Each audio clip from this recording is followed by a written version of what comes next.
आपका स्वागत है। देश भर में अपराधियों और अवैध निर्माण को लेकर बुलडोजर एक्शन पर सुप्रीम कोर्ट ने आज अपना फैसला सुनाया। कोर्ट ने कहा बुलडोजर जस्टिस स्वीकार्य नहीं है।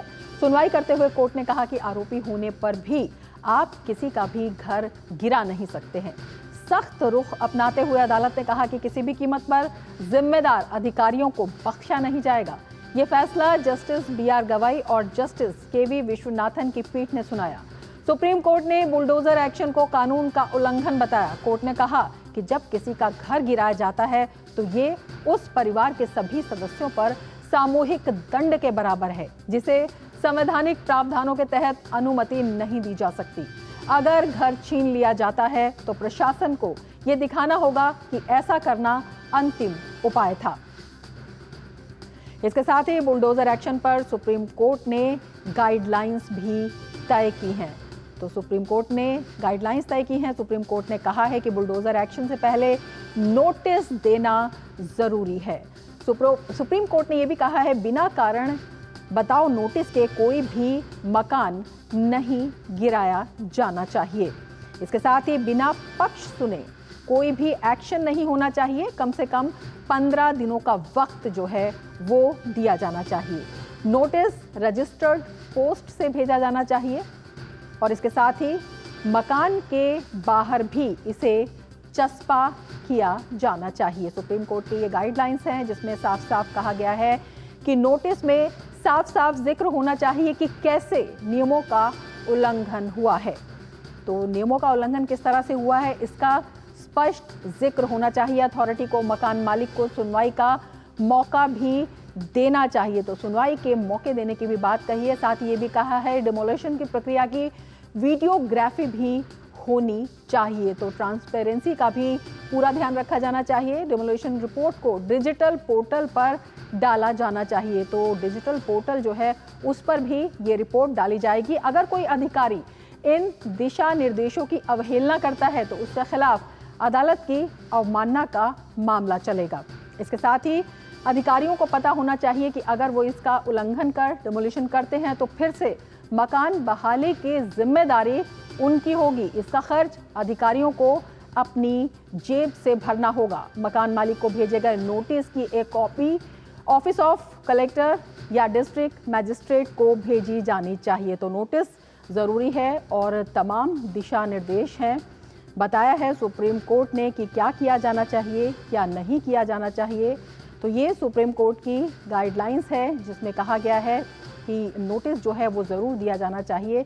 और ये जो दिशा निर्देश हैं ये अपने आप में बेहद महत्वपूर्ण हैं और सुप्रीम कोर्ट ने ये साफ कर दिया है कि क्या किया जाना चाहिए, क्या नहीं किया जाना चाहिए। तो क्या करें, किसी भी तोड़फोड़ से पहले 15 दिन का नोटिस जो है वो ज़रूर दिया जाना चाहिए। 15 दिन के नोटिस की बात कही है सुप्रीम कोर्ट ने।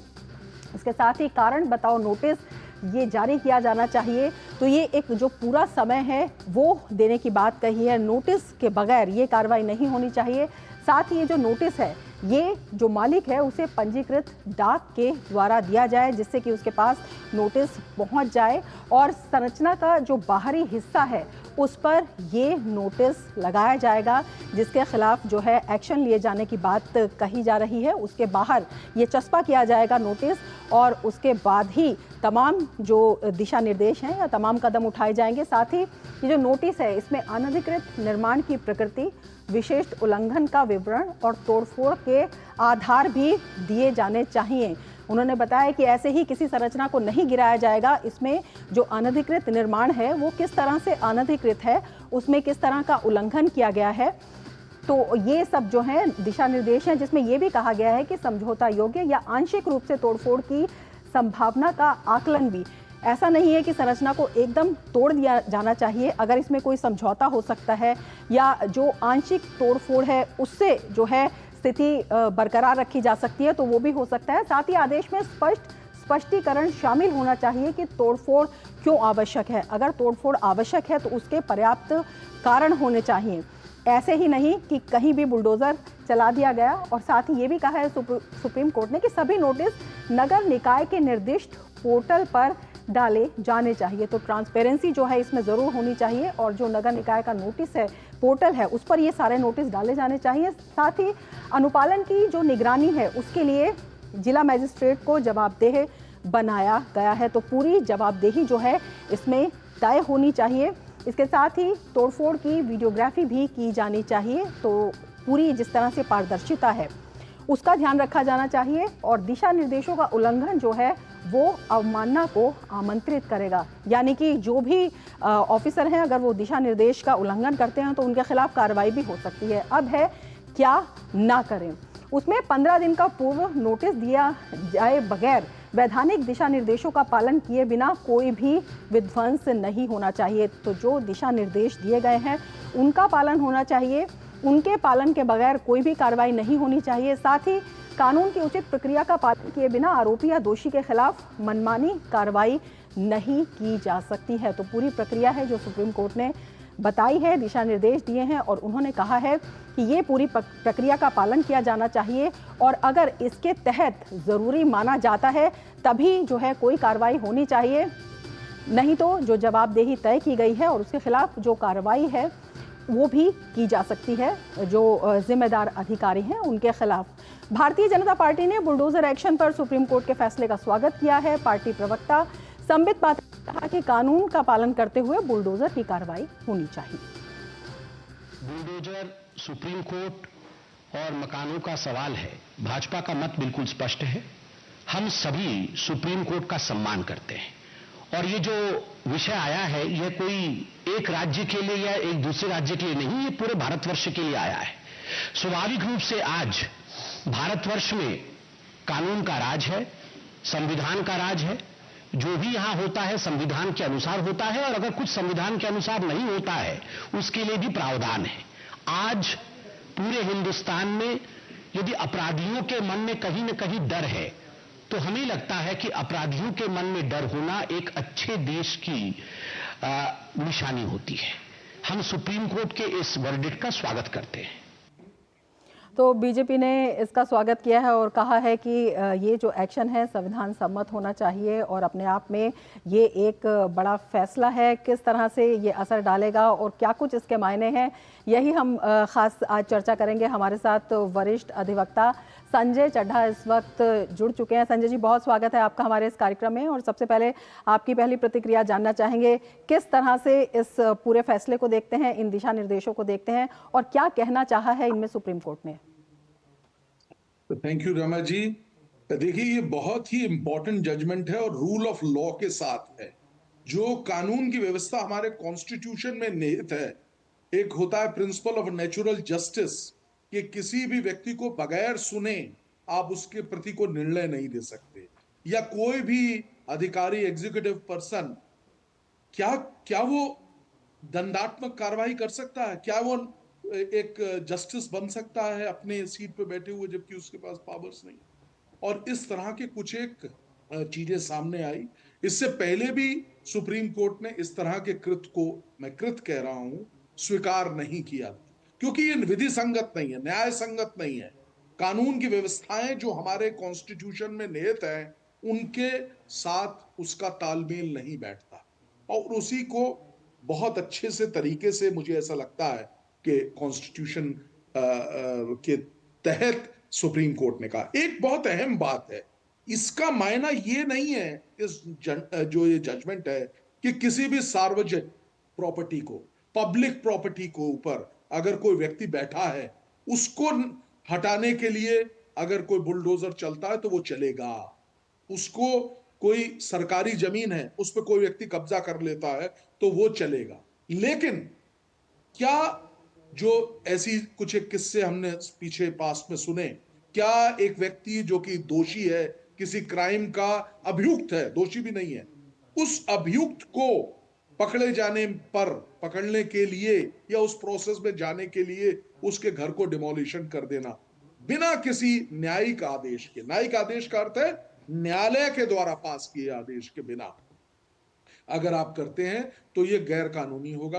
और बहुत ही सुंदर तरीके से आपने वो 6-7 पॉइंट्स जो बताए, मैं कहूंगा वो गाइडलाइंस जैसे 15 दिन का नोटिस, कैसे रजिस्टर्ड पोर्ट से भेजना है। और आज के परिप्रेक्ष्य में हमको देखते हुए न्यायालय ने बड़े अपनी प्रतिबद्धता दिखाते हुए ये भी कहा कि उसको पोर्टल में भी लिखिए, उसको डीएम को भी भेजिए, उसको रजिस्टर्ड पोस्ट से भेजिए, चस्पा करिए, उस प्रॉपर्टी के बाहर उसको लगाइए, जिससे कि किसी भी तरीके से जो व्यक्ति अपने बचाव के लिए आना चाहता है, क्योंकि प्रिंसिपल ऑफ नेचुरल जस्टिस पूरे विश्व में जो संस्थाएं हैं न्याय का पालन करती हैं, वो उसको फॉलो करती हैं। तो क्या इन सब मायनों से मुझे ऐसा लगता है कि न्याय की प्रतिबद्धता के तहत इस निर्णय को देखना चाहिए और बहुत ही स्वागत योग्य निर्णय है। कोई भी व्यक्ति चाहे वो किस भी ओहदे पे बैठा हो, कहीं पे भी हो, वो इलीगल काम नहीं कर सकता, एटलीस्ट जब तक रूल ऑफ लॉ से ये भारत चलता है, कॉन्स्टिट्यूशन से ये भारत चलता है, ना कि किसी व्यक्ति के इलीगल डिसीजंस से।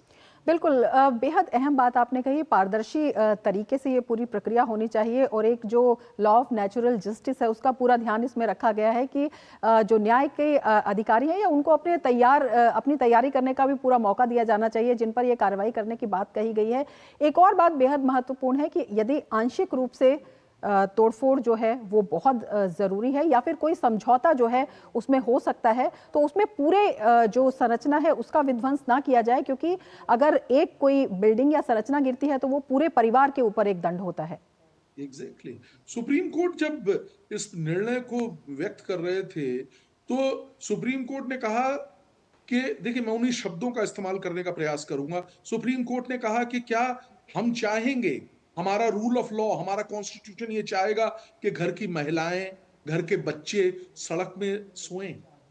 क्या ये हो सकता है? देखिए कितना मार्मिक है बात, लेकिन साथ ही प्रतिबद्धता भी दिखाई कि अगर कानून के हिसाब से चल रहे हैं तो कानून के हिसाब से अगर उसको तोड़ना है आंशिक रूप से, और वो चीज को आपको करना पड़ेगा। वीडियोग्राफी का पार्ट देखिए कितनी जिसे कहते हैं ना कि बेहतरीन चीज है, जिससे कि ट्रांसपेरेंसी, एफिशिएंसी तभी आएगी ना जब बिल्कुल ट्रांसपेरेंसी होगी, और इसीलिए वीडियोग्राफी को इनकॉर्पोरेट किया गया। मेरे ख्याल से ये एक बहुत परिपक्व जजमेंट है। इस जजमेंट में एक और बहुत अहम पहलू है जिसपे नजर डालना बहुत जरूरी है कि अगर डेमोलिशन, अगर ये जो तोड़फाड़ हुई है ये किसी भी प्रकार से इलीगल पाई जाती है और उसमें गलती है ऑफिसर की, तो वो पर्टिकुलर ऑफिसर के पेस में से पैसे दिए जाएंगे उस रिकंस्ट्रक्शन को करने के लिए। संजय जी, तो जो सार्वजनिक संपत्ति के बारे में कहा गया है वो भी हम आपसे समझना चाहेंगे। देखिए रमा जी, जो सार्वजनिक संपत्ति है, सरकार की संपत्ति है, जो जिसपे पूरे हर भारतवासी का अधिकार है, उस पे कोई कब्जा करके, हमने देखा ऐसा प्रीवियस में हुआ है, क्योंकि बहुत बड़ी हमारी जो लैंड मास है उसमें कभी कहीं पे ऐसी जगह है सरकारी जमीनों पे लोग कब्जा कर लेते हैं। तो उस में जो उस तरीके का कब्जा है उसमें भी कानून की व्यवस्थाएं हैं कि प्रॉपर नोटिस होना चाहिए, प्रॉपर समय देना चाहिए कि आप कैसे इस जगह पे आए। और मैं एक थोड़ा सा कदम आगे बढ़ा के कहना चाहूंगा कि और ऐसा judgement soon you will find कि आने वाले समय में ऐसा जजमेंट भी आएगा कि क्योंकि जिस वक्त उस जमीन पे कब्जा किया गया है, चाहे वो पब्लिक प्लेस की जमीन है, पब्लिक प्लेस है, गवर्नमेंट की जमीन है, तो क्यों नहीं उन अधिकारियों को, उस वक्त के अधिकारियों को उसके लिए लाइबल ठहराया जाए कि आप सो रहे थे जब वो कब्जा हुआ। क्योंकि ऐसे हमने कई, हल्द्वानी का डिमोलिशन हमें याद आ रहा है, हल्द्वानी उत्तराखंड में एक जगह थी, तो सुप्रीम कोर्ट ने पार्टिसिपेट किया। सुप्रीम कोर्ट ने कहा कि लोग वहां 10-10, 20-20 साल से बैठे हैं, we want to tell you, चाहे वो इलीगल बैठे हैं उनको सही समय दीजिए, उनका कहीं और जगह पे जगह दीजिए। रेलवे की जगहों पे लोग कब्जा कर लेते हैं, तो ऐसा है। लेकिन इस जजमेंट में बड़ी परिपक्वता से सुप्रीम कोर्ट ने कहा कि अगर डिमोलिशन होना है ऐसी पब्लिक प्रॉपर्टी का, जो सार्वजनिक भूमि है उस पे किसी ने कब्जा कर लिया है, तो वो इन तमाम गाइडलाइंस से परे है।